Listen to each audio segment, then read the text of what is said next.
Hi, നമസ്കാരം. Coffee ഹൗസുകൾ എന്നത് ഞാൻ നിങ്ങളോട് പറഞ്ഞു തരേണ്ട കാര്യമല്ല. കാരണം കേരളത്തിലെ നമ്മുടെ ഒട്ടുമിക്ക ആൾക്കാർക്കും കോഫി ഹൗസുകളെ കുറിച്ച് അറിയാം. കോഫി ഹൗസുകൾ നമ്മൾ ഒരു നേരമെങ്കിലും അല്ലെങ്കിൽ നമ്മുടെ ജീവിതത്തിനിടയിൽ എപ്പോഴെങ്കിലും ഒന്ന് കോഫി ഹൗസിൽ പോയി ഒരു ആഹാരം കഴിക്കാത്തവർ വളരെ കുറവായിരിക്കുമെന്നാണ് എനിക്ക് തോന്നുന്നത്.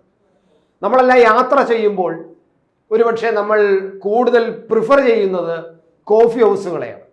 നമ്മൾ പോകുന്ന വഴിയിൽ എവിടെയെങ്കിലും കോഫി ഹൗസ് ഉണ്ടോ എന്ന് ചോദിക്കുന്നത് എനിക്ക്, എൻ്റെ കൂടെ യാത്ര ചെയ്യുന്നവർ പലരും ചോദിക്കുന്നത് എനിക്ക് നന്നായിട്ട് ഓർമ്മയുണ്ട്.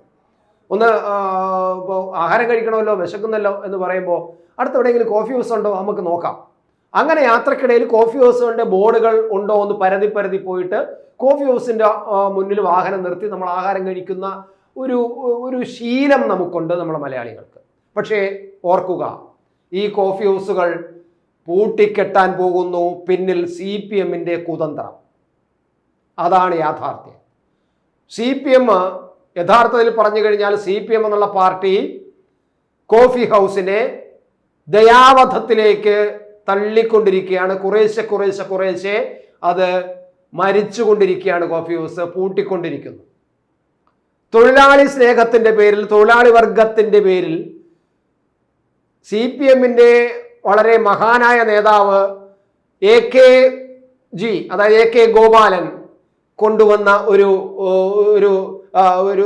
പുതിയ ഉദ്യമമായിരുന്നു കോഫി ഹൗസ് എന്ന് പറയുന്നത്. തൊഴിലാളികളുടെ കോപ്പറേറ്റീവ് സൊസൈറ്റി ഉണ്ടാക്കിയിട്ട് ആ കോപ്പറേറ്റീവ് സൊസൈറ്റികൾക്ക് ഈ കോഫി ഹൗസുകൾ നടത്തുവാനുള്ള ഒരു സ്വതന്ത്ര അധികാരം കൊടുക്കുകയും അതിൻ്റെ അടിസ്ഥാനത്തിൽ ആ തൊഴിലാളികളുടെ തന്നെ ഒരു പരിശ്രമത്തിന്റെ ഭാഗമായിട്ട് വളർന്നു വരുന്ന ഒരു പുതിയ ഉദ്യമമായിരുന്നു കേരളത്തിൽ. അത് ഇന്ത്യയിലെ മൊത്തം, നമ്മൾ കേരളത്തിലാണ് ഏറ്റവും കൂടുതൽ, കാരണം കേരളത്തിൽ നിന്നുള്ള നേതാവാണ് AKG. അപ്പോൾ AKG ഇതിൽ ഇടപെടാൻ കാരണം ഒരു ചരിത്രമുണ്ട്. കോഫി ഹൗസ്, നേരത്തെ കോഫി ഹൗസിന്റെ പേര് കോഫി ബോർഡ് എന്നായിരുന്നു. ആ കോഫി ബോർഡിന് മുമ്പ് തന്നെ അതിന് മറ്റൊരു പേരുണ്ടായിരുന്നു, കോഫി എക്സ്പാൻഷൻ ബോർഡ് എന്നായിരുന്നു. അത് 1940-ലൊക്കെ കോഫി എക്സ്പാൻഷൻ ബോർഡ് എന്നൊക്കെയാണ്. അതായത് നമ്മുടെ സ്വാതന്ത്ര്യം കിട്ടുന്നതിന് മുമ്പേ കോഫി എക്സ്പാൻഷൻ ബോർഡ് എന്നൊക്കെയായിരുന്നു അതിന്റെ പേര്. പിന്നെ 42 ആയപ്പോൾ അതിന് കോഫി ബോർഡ് എന്നുള്ള പേര് വരുന്നു. പക്ഷേ ഒരു 42 കഴിഞ്ഞപ്പോഴേക്കും സ്വാതന്ത്ര്യത്തിന്റെ അടുത്തൊക്കെ എത്തിയപ്പോഴേക്കും, ആ ഒരു കാലഘട്ടം കഴിഞ്ഞപ്പോഴേക്കും ഈ കോഫി ഹൗസിനെ മുന്നോട്ട് കൊണ്ടുപോകാൻ കഴിയാതെ, ഈ ബ്രിട്ടീഷ് ഗവൺമെന്റ് കാലത്ത് അത് മുന്നോട്ട് കൊണ്ടുപോകാൻ കഴിയാതെ വരികയും ഏകദേശം അത് വളരെ പ്രതിസന്ധിയിലേക്ക് പോവുകയും ചെയ്യുന്ന ഒരു അവസ്ഥ വന്നു. അപ്പോൾ തൊഴിലാളികളുടെ ജീവിതത്തിൽ വലിയ ഒരു വിഷയം, കാരണം ഈ കോഫി ഹൗസിന് വേണ്ടി ജോലി ചെയ്യുന്ന തൊഴിലാളികൾക്ക് വലിയ പ്രശ്നമായി വരുന്നു. 1957 സ്വാതന്ത്ര്യം കിട്ടുന്ന 57 ആയപ്പോഴേക്കും ഈ കോഫി ഹൗസുകളെ പിരിച്ചുവിടാൻ തീരുമാനിക്കുകയായിരുന്നു. അതിനെ പൂട്ടാൻ തന്നെ തീരുമാനിക്കാനുണ്ടായി, ബോർഡ് പിരിച്ചുവിടാൻ തന്നെ തീരുമാനിക്കാനുണ്ടായത്. അങ്ങനെ വന്നപ്പോൾ തൊഴിലാളികളെ ഏകദേശം 1000-ലധികം തൊഴിലാളികൾ ജോലിയില്ലാത്തവരുമായി, തൊഴിൽ രഹിതരായിട്ട് മാറുന്നു. അന്ന് ആ തൊഴിലാളി സ്നേഹം ഇങ്ങനെ നിൽക്കുന്ന ഒരു കമ്മ്യൂണിസ്റ്റ് പാർട്ടിയുടെ നേതാവ് എന്നുള്ള നിലയിൽ AKG ഇതിൽ പെട്ടെന്ന് ഇടപെട്ട് അദ്ദേഹത്തിന്റെ ഒരു കാഴ്ചപ്പാടായിരുന്നു ഈ തൊഴിലാളികളെ കൊണ്ട് തന്നെ കോപ്പറേറ്റീവ് സൊസൈറ്റികൾ ഉണ്ടാക്കുക. എന്നിട്ട് ആ കോഫി ഹൗസ് ഇവരുടെ ചുമതലയിൽ ഏൽപ്പിക്കുക, തൊഴിലാളികളുടെ ചുമതലയിൽ തന്നെ ഏൽപ്പിക്കുക. അവരുടെ മാനേജ്മെന്റും നടത്തിപ്പും എല്ലാം തൊഴിലാളികൾ തന്നെ ആവട്ടെ. അപ്പോൾ ഒരു കോപ്പറേറ്റീവ് സൊസൈറ്റി ആയിട്ട് മാറുമ്പോൾ അതിനൊരു ഐക്യരൂപം ഉണ്ടാവുകയും അങ്ങനെ കോഫി ഹൗസുകളെ കൊണ്ടുവരാമെന്ന് പറയും. അങ്ങനെ ബാംഗ്ലൂരിൽ AKG തന്നെ നേതൃത്വം കൊടുത്തിട്ട് ആദ്യത്തെ കോപ്പറേറ്റീവ് സൊസൈറ്റിയുടെ കീഴിലുള്ള ഈ കോഫി ഹൗസ് വരികയാണ് ഉണ്ടാവുന്നത് ബാംഗ്ലൂർ. അത് കഴിഞ്ഞ് തൃശ്ശൂരിൽ വരുന്നത് ആദ്യമായിട്ട് കേരളത്തിൽ ആദ്യമായിട്ട് വരുന്നത് തൃശ്ശൂരിലാണ്. അതും 1958 കാലഘട്ടത്തിലാണ്. അപ്പോൾ അങ്ങനെ വന്നിട്ട് പിന്നെ അത് വലിയൊരു ഉദ്യമമായിട്ട് മാറുകയും കോപ്പറേറ്റീവ് സൊസൈറ്റികളുടെ ഒരു ശൃംഖല തന്നെ ഈ കോഫി ഹൗസ് നടത്തിപ്പിന് മുന്നോട്ട് വരികയും ചെയ്തു. വലിയൊരു വിജയമായിരുന്നു, വലിയൊരു മാതൃകയായിരുന്നു നമുക്ക് കോഫി ഹൗസ് എന്ന് പറയുന്നത്. മാത്രമല്ല, കോഫി ഹൗസ് എന്ന് പറയുന്നത് വെറും ചായ കുടിക്കാനുള്ളൊരു ചായക്കട മാത്രമായിരുന്നില്ല കേരളീയർക്ക്. കോഫി ഹൗസ് എന്ന് പറയുന്നത് ഒരു സംസ്കാരത്തിന്റെ ഭാഗമായിരുന്നു. എനിക്കറിയാം, തിരുവനന്തപുരത്ത് സ്പെൻസർ ജംഗ്ഷനിൽ ഉണ്ടായിരുന്ന ഒരു കോഫി ഹൗസ് എൻ്റെ മനസ്സിനകത്ത് ഇപ്പോഴുമുണ്ട്. വലിയൊരു പഴയ കെട്ടിടം, ഓടിട്ട കെട്ടിടം, അത് പഴയ ഒരു തറവാടിൻ്റെ രൂപമൊക്കെ ഉള്ളൊരു കെട്ടിടം, അതിനകത്ത് ഒരു കോഫി ഹൗസ്. അപ്പോൾ അവിടെ ചെറിയ മുറികളുണ്ട്. അവിടെ എല്ലാം ആൾക്കാർ ഇങ്ങനെ ഇരുന്ന് ആഹാരം കഴിക്കും. അവിടെ അതിൻ്റെ തിണ്ണയിൽ പുറത്ത് വരാന്തയുടെ നല്ല നീണ്ട തിണ്ണയുണ്ട്.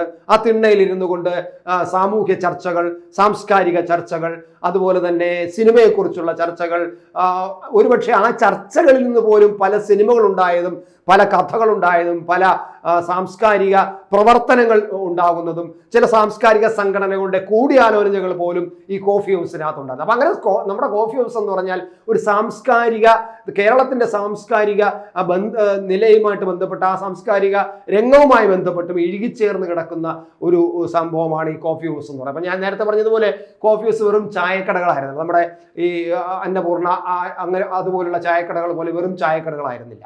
അങ്ങനെ നമ്മുടെ കേരള സമൂഹവുമായിട്ട് ഇഴുങ്ങിച്ചേർന്ന് നിൽക്കുകയും കേരള സമൂഹത്തിൻ്റെ കലാ, സാംസ്കാരിക, സിനിമ എന്ന് പറഞ്ഞ രാഷ്ട്രീയ എല്ലാ ചർച്ചകൾക്കും വേദിയാവുകയും ചെയ്തിരുന്ന ഒരു നല്ല ഒരു സ്ഥാപനമായിരുന്നു കോഫി ഹൗസ് എന്ന് പറയുന്നത്. പക്ഷേ കമ്മ്യൂണിസ്റ്റ് നേതാവായ എ കെ ജി, കമ്മ്യൂണിസ്റ്റ് ചിന്തയിൽ അധിഷ്ഠിതമായ തൊഴിലാളി വർഗ സ്നേഹം, തൊഴിലാളി വർഗത്തെ സംരക്ഷിക്കേണ്ടത് ഉത്തരവാദിത്വമായിട്ടെടുത്ത എ കെ ജി തൊഴിലാളികൾ പട്ടിണിയിലാവുകയും അവരുടെ ജോലി നഷ്ടപ്പെടുകയും അവർക്ക് തൊഴിലില്ലാതാവുകയും ചെയ്യുമ്പോൾ അദ്ദേഹത്തിൻ്റെ മനസ്സ് നോവുകയും അതനുസരിച്ച് അദ്ദേഹം ഒരു പുതിയ ആശയം കൊണ്ടുവരികയും അങ്ങനെ അദ്ദേഹം ഒരു കോപ്പറേറ്റീവ് സൊസൈറ്റികൾ രൂപീകരിക്കുകയും അങ്ങനെ കോഫി ഹൗസുകൾക്ക് ഒരു പുനർജീവൻ നൽകുകയും ചെയ്ത ആളാണ് എ കെ ജി. അതുകൊണ്ടാണ് നമ്മൾ ഏത് കോഫി ഹൗസിൽ പോയാലും എ കെ ജിയുടെ ചിത്രം അവിടെ വച്ചിരിക്കുന്നത് നമുക്ക് കാണാം. ഏത് കോഫി ഹൗസിൽ പോയാലും കാണാം. അതാണ് ഞാൻ നേരത്തെ പറഞ്ഞ കോഫി ഹൗസിന്റെ ഈ കേരളവുമായിട്ടുള്ള ഒരു ബന്ധം. ഇന്ത്യയിൽ മറ്റു പല സ്ഥലത്തും കൽക്കത്തയിൽ കോഫി ഹൗസുകളുണ്ട്. പിന്നീട് കോപ്പറേറ്റീവ്, ഈ പറയുന്ന എ കെ ജി വിഭാവന ചെയ്ത തരത്തിൽ തന്നെ കോപ്പറേറ്റീവ് സൊസൈറ്റികൾ ഉണ്ടാക്കി കൽക്കത്തയിൽ ഉണ്ട്. രാജ്യത്തിന്റെ വിവിധ പ്രധാനപ്പെട്ട പട്ടണങ്ങളെല്ലാം, നഗരങ്ങളിലെല്ലാം ഇതേപോലെ കോപ്പറേറ്റീവ് സൊസൈറ്റികൾ ഉണ്ടാക്കിയിട്ട് കോഫി ഹൗസുകൾ നടത്തുന്നു. കോഫി ഹൗസിൽ ഒരു പിന്നെ എന്താ പറയുക, ഒരു ഏക രൂപമാണ് എല്ലായിടത്തും. അതിൻ്റെ ഫുഡിനും ഒരു ഏക രൂപമാണ്. ഒരുപക്ഷെ ഞാൻ പലപ്പോഴും ചില പിന്നെ ഈ ചുമ്മാ രസത്തിന് ചിലർ കളിയാക്കാറുണ്ട്. കമ്മ്യൂണിസ്റ്റുകാരനായ എ കെ ജി നിർമ്മിച്ചതായാണ്, അല്ലെ അദ്ദേഹം കൊണ്ടുവന്നതായതുകൊണ്ട്, ഈ കോഫി ഹൗസുകൾ കൊണ്ടുവന്നതായതുകൊണ്ടായിരിക്കാം അവിടുത്തെ മസാല ദോശയിലും അവിടുത്തെ കറികളിലെല്ലാം ഈ ചുവന്ന മസാല ദോശ വരുന്നത്, അതുകൊണ്ടായിരിക്കാം ചുവപ്പ് കൂടുതൽ കലർന്നിരിക്കുന്നതൊക്കെ തമാശയ്ക്ക് പറയുമായിരുന്നു. അപ്പൊ അത്രമാത്രം ഒരു രാഷ്ട്രീയമായ ബന്ധവും ആ കോഫി ഹൗസുകൾക്ക് ഉണ്ടായിരുന്നു തന്നെയാണ് നമ്മൾ കാണേണ്ടത്. ആ കോഫി ഹൗസിനെയാണ് ഞാൻ പറയാൻ പോകുന്നത്. CPM അതിൻ്റെ ആ തൊഴിലാളി വർഗ താല്പര്യങ്ങളെല്ലാം ബലികഴിച്ചുകൊണ്ട് ലാഭത്തിന് മാത്രം എവിടെ ലാഭമുണ്ടാക്കാം ആ ലാഭത്തിന് എതിരായിരുന്നു മാർക്സ് എന്നത് നമ്മൾ ഇവിടെ ഈ ഇത്തരണത്തിൽ ഓർക്കേണ്ടതാണ്. ലാഭം അല്ലെങ്കിൽ മൂലധനം ആണ് മാർക്സിന്റെ ഗ്രന്ഥത്തിന്റെ പേര്. കമ്മ്യൂണിസ്റ്റ് മാനിഫെസ്റ്റോ എന്നൊക്കെ മുമ്പ് മാനിഫെസ്റ്റോ എന്ന് പറയുന്നത് പോലെ ഒരു മാർക്സിസം എന്നും പറഞ്ഞൊരു പുസ്തകം ഇല്ല. പകരം അത് മൂലധനം എന്നാണ് ആ പുസ്തകത്തിന്റെ പേര്. അപ്പൊ അങ്ങനെ ആ മൂലധനം എന്ന് പറയുന്നത് മാർക്സ് പറഞ്ഞത് ലാഭമാണ് എല്ലാത്തിൻ്റെയും പ്രശ്നം. ലാഭം തൊഴിലാളികളുടെ പിന്നെ അവരുടെ പിന്നെ വിയർപ്പിന്റെ വിലയാണ് ലാഭം. ആ വിയർപ്പാണ് ലാഭം. അതുകൊണ്ട് ആ ലാഭത്തിലല്ല നമ്മൾ നോക്കേണ്ടത്, തൊഴിലാളികളുടെ വിയർപ്പിന്റെ വിലയാണ് ഏറ്റവും പ്രധാനം എന്നൊക്കെ പറഞ്ഞതാണ്. ആ കമ്മ്യൂണിസ്റ്റുകാരാണ് ഇപ്പോൾ ലാഭത്തിനു വേണ്ടിയിട്ട് ഈ തൊഴിലാളികളുടെ ഒരു കൂട്ടായ കോപ്പറേറ്റീവ് സംരംഭത്തെ, ആ സ്ഥാപനത്തെ തകർക്കാനുള്ള ശ്രമം നടന്നു. എങ്ങനെയാണ് തകർക്കാൻ പോകുന്നത് എന്നാണ് ഇനി ഞാൻ നിങ്ങളോട് പറയുന്നത്. അതായത് ഈ കോപ്പറേറ്റീവ് ബാങ്കുകൾ ഇത് എന്തുകൊണ്ട് ഇതിനെ തകർക്കാൻ ശ്രമിക്കുന്നു എന്ന് പറയാം ആദ്യം, പിന്നെ എങ്ങനെയാണെന്നുള്ളത് രണ്ടാമത് പറയാം. ഈ തകർക്കാൻ ശ്രമിക്കാൻ കാരണം എന്ന് പറയുന്നത് ഇതിലെ നിയമനങ്ങൾ, കോഫി ഹൗസിലെ നിയമനങ്ങൾ എന്ന് പറയുന്നത് പൊതുവിൽ കൂടുതലായിട്ട് അവിടെ നടന്നിരുന്നത് ആശ്രിത നിയമനങ്ങളായിട്ടാണ്. ആദ്യം എ കെ ജിയുടെ കാലഘട്ടത്തിൽ ഇതിൽ വന്ന ആൾക്കാരുടെ ആരെങ്കിലും വിരമിക്കുമ്പോഴോ മരിക്കുമ്പോഴോ അവർക്ക് പകരം അവരുടെ ഒരു ആശ്രിതന് ജോലി കൊടുക്കുക. കാരണം അവരുടെ ഒരു കുടുംബത്തിന്റെ പിന്നെ ഏറ്റവും പ്രധാനപ്പെട്ട കുടുംബമായിട്ട് ഇഴങ്ങിച്ചേർന്നതാണ് ഈ കോപ്പറേറ്റീവ് അല്ലെ ഈ കോഫി ഹൗസ് എന്ന് പറയുന്നത്. അപ്പൊ കുടുംബത്തിന്റെ ഭാഗമാണ്. പലരെയും നമ്മൾ അറിയപ്പെട്ടത് തന്നെ കോഫി ഹൗസ് എന്ന പേരിലാണ് അറിയപ്പെട്ടത്. നമ്മുടെ നാട്ടിലൊക്കെ പല കോഫി ഹൗസ് ജോലിയുള്ള ആൾക്കാരുടെ ഞങ്ങൾ പറയുന്നത് വേലപ്പേണ്ണനെ, കോഫി ഹൗസ് വേലപ്പേണ്ണൻ എന്നൊക്കെയാണ് നമ്മൾ പറയുന്നത്. കാരണം അങ്ങനെ അവരുടെ പേരിനോടൊപ്പം തന്നെ കോഫി ഹൗസ് ചേർന്ന് അലിഞ്ഞു കിടന്നിരുന്നു. അതുകൊണ്ട് തന്നെ അവരുടെ കുടുംബത്തിലും ആ പേര് വീണ്ടും പരമ്പരാഗതമായിട്ട് വന്ന് അവരുടെ കുഞ്ഞുങ്ങൾക്കോ മറ്റ് ബന്ധുക്കൾക്കോ ആർക്കെങ്കിലും ഒരു ജോലി കൊടുക്കുമായിരുന്നു. അങ്ങനെ ഒരു പരമ്പരാഗതമായിട്ട് വന്നത് അല്ലെങ്കിൽ ഒരു ആശ്രിത നിയമനമായിട്ടാണ് വന്നുകൊണ്ടിരുന്നത്. ഈ ആശ്രിത നിയമനം വന്നപ്പോൾ പിന്നീട് വരുന്ന പുതിയ തലമുറകൾ ഈ CITUവിൻ്റെ ഈ തിട്ടൂരങ്ങൾക്ക് നിൽക്കാതെ പോകുന്ന ഒരു ടീമായിട്ട് മാറി തുടങ്ങി.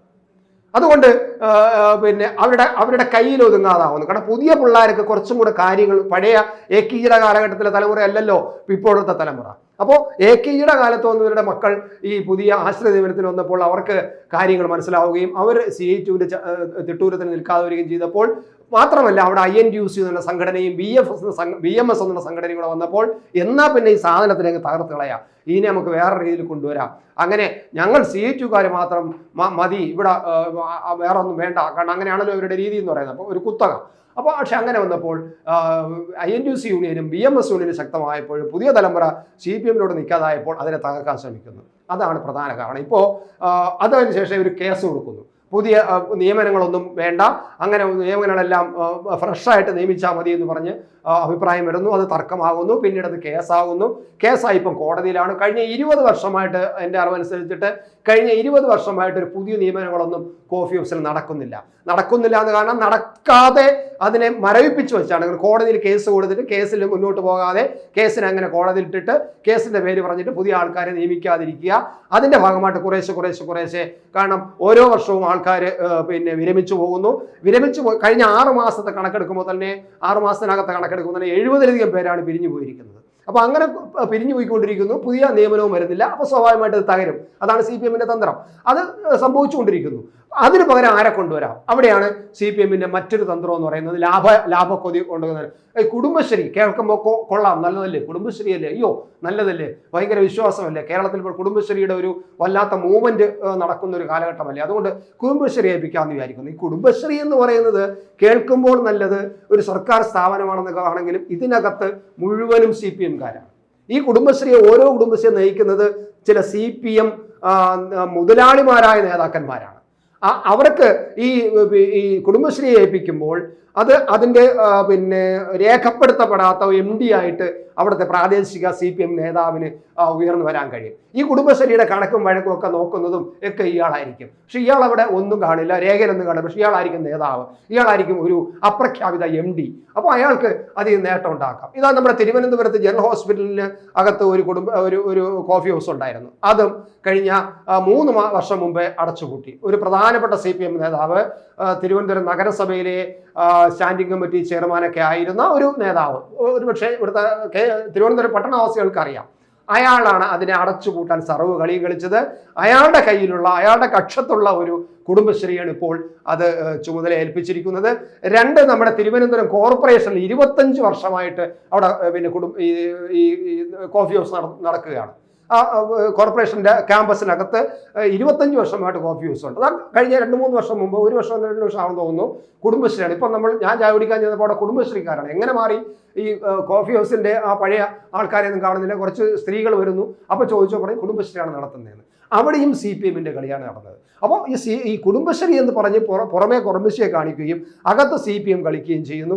അങ്ങനെ കോഫി ഹൗസിനെ പോലും CPM അതിൻ്റെ ഒരു സെക്ടേറിയൻ രാഷ്ട്രീയ ചിന്തയുടെ ഭാഗമായിട്ട്, അവരുടെ അത്ര വലിയ ഒരു ഇടുങ്ങിയ ചിന്താഗതിയുടെ ഭാഗമായിട്ട് തകർക്കുന്നു. ഇതാണ് നമ്മുടെ നാട്ടിൽ കാണുന്ന ഒരു പൊതു സ്ഥാപനം, ഒരു കോപ്പറേറ്റീവ് സ്ഥാപനത്തിനെ പോലും CPM-ന് എത്ര സമർത്ഥമായി തകർക്കാൻ കഴിയുന്നു എന്നതിൻ്റെ ഒരു ഉദാഹരണം കൂടിയാണ് ഈ കോഫി ഹൗസിൻ്റെ നാശം.